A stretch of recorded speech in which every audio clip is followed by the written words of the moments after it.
Salut, c'est Jean-Marc et aujourd'hui pour cette audio vidéo, c'est la suite par rapport à la précédente vidéo sur le fartlek, sur cette envie de courir plus en liberté, et je t'avais parlé des 5 avantages pour faire du fartlek et aussi pourquoi tu devais le faire avec une certaine façon de le pratiquer. On continue donc dans cette vidéo avec les 4 précautions à prendre quand tu fais du fartlek. Je te mettrai le lien de la précédente vidéo sous forme d'article ci-dessous. Alors, les 4 précautions à prendre quand tu fais du fartlek. Tout d'abord, le fartlek, ça représente la liberté, la facilité également, la nature aussi. C'est un peu tout ça le fartlek. Liberté d'accélérer l'envie, facilité de mise en place, et on le fait sur les chemins au milieu de la nature. Pourtant, tu ne peux pas faire n'importe quoi avec le fartlek, sous peine de ne jamais être dans les bonnes allures qui te font progresser. Il y a des précautions à prendre si tu veux rendre efficace ce type d'entraînement. Un peu comme le 30-30, dont je t'ai démontré la numéro de l'entraîneur, qu'il faut le faire évoluer. Tu peux pas te contenter de ces informations que tu retrouves en général sur les informations standards que tu retrouves en général sur le site web gratuit, 30 secondes vite, 30 secondes lente. Tu peux pas te contenter uniquement de ça, comme je te l'expliquais dans le numéro 1 de l'entraîneur qui n'est malheureusement plus disponible actuellement. Tu peux pas uniquement te contenter dans ces articles disponibles un peu pour tout le monde. C'est la même info basique qui est reprise partout en fait, et alors que les initiés, ceux qui ont compris qu'il faut aller plus loin pour mieux courir, et ils ne se contentent pas uniquement de ça. Et donc on est dans le même principe que le 30-30. Si tu veux rendre tes séances de fartlek vraiment excellentes pour toi, voilà quelques pistes. Tout en gardant bien sûr le côté ludique et fun de ces entraînements.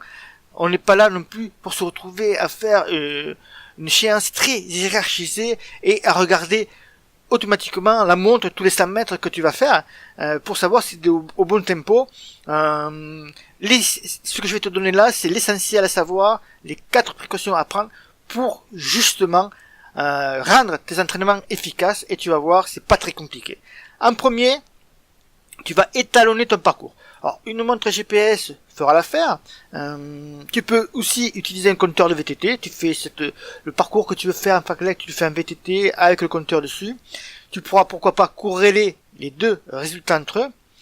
Et le point 4 que je vais te donner va aussi t'aider à mieux sentir tes efforts lors des séances de fartlek. Ensuite, tu vas porter un cardio fréquence mètre en ayant pris soin d'étalonner toutes tes intensités d'efforts sur piste. D'où l'intérêt des tests, et que je répète souvent, parce que tu peux pas te contenter des formules théoriques pour calculer ta FCM qui vont t'induire en erreur, et que tu as besoin d'avoir des bonnes infos pour les réutiliser à bon escient lors des efforts nature.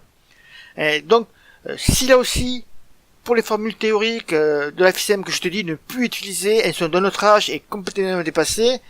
D'ailleurs, c'est un truc que tu dois retenir dans cette audio vidéo, c'est d'oublier définitivement ces formules théoriques de calcul de FCM.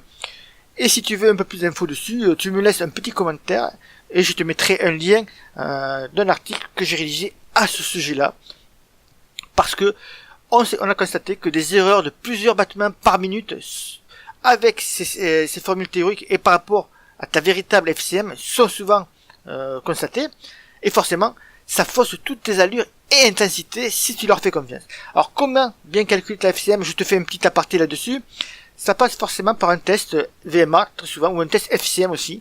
Il existe plusieurs protocoles qui demandent plus ou moins de matériel et qui ont des avantages et des contraintes qui diffèrent.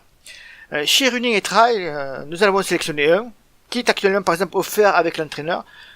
Ton test VMA est à réaliser autour d'une piste d'athlétisme ou sur une route plate. Donc ça ça fait partie du deuxième point. Donc le premier point, c'est étalonner ton parcours. Pour avoir des repères, on va y voir quelques repères uniquement pour savoir où tu en es. C'est très très important ces repères-là, parce qu'ils vont t'aider surtout à savoir si tu es dans la bonne fréquence d'entraînement, mais j'y reviens tout à l'heure.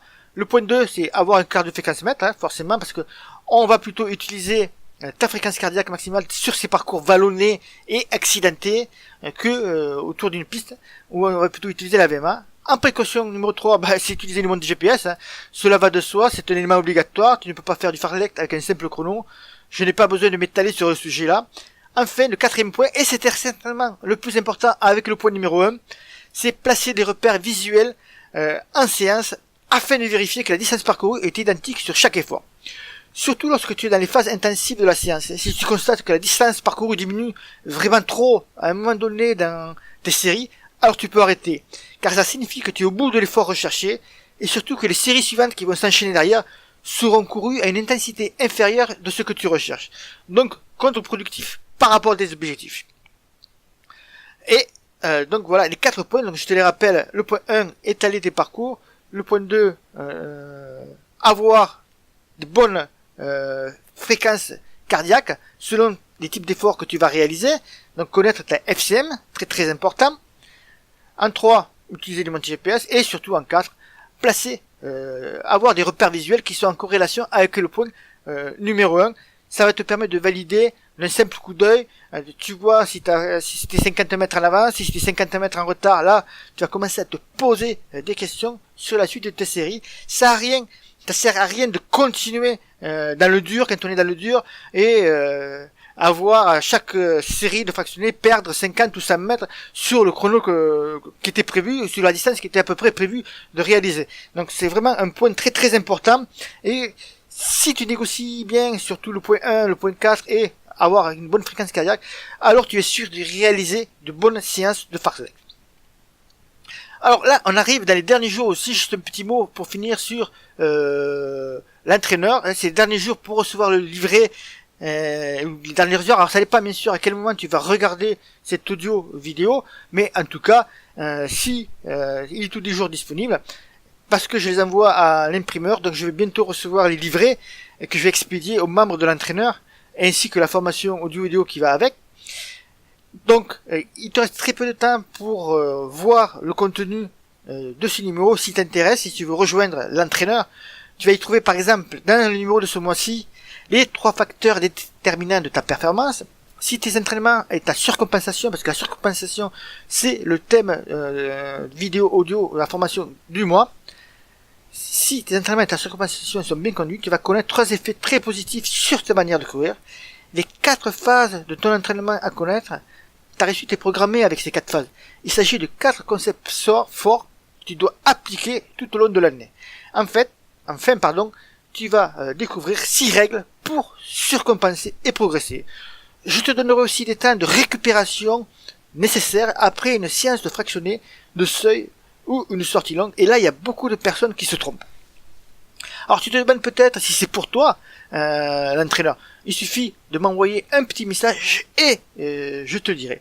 Alors, tu as aussi 2 solutions. Soit tu peux choisir de perdre ton temps précieux à glaner des informations à droite et à gauche en fouinant sur des sites web à la recherche de perles gratuites. Mais les meilleures perles sont chez les bijoutiers. Celles qui ont le plus de valeur. Quand tu veux offrir un collier de belles perles ou que tu veux t'offrir à toi un collier de belles perles si tu es une femme, tu sais où les trouver. Tu passes pas ton temps à errer sur les trottoirs dans la ville ou dans le village et à regarder le sol en espérant tomber sur ces fameuses perles. Parce que tu sais pertinemment que c'est une cause perdue d'avance. Tu peux choisir la qualité pour tes perles en réservant l'entraîneur sans perdre de temps, parce que je te rappelle que le temps défile très vite, il ne se rattrape jamais, comme le numéro de l'actuel de l'entraîneur qui va bientôt disparaître. Il est encore disponible, je t'ai mis le lien ci-dessous, si tu cliques dessus, que tu vois que le sommaire ne correspond pas à ce dont je te viens de parler, surcompensation et les différents petits éléments que tu peux trouver, c'est qu'on est déjà passé au mois suivant et que tu ne pourras pas récupérer ce numéro-là.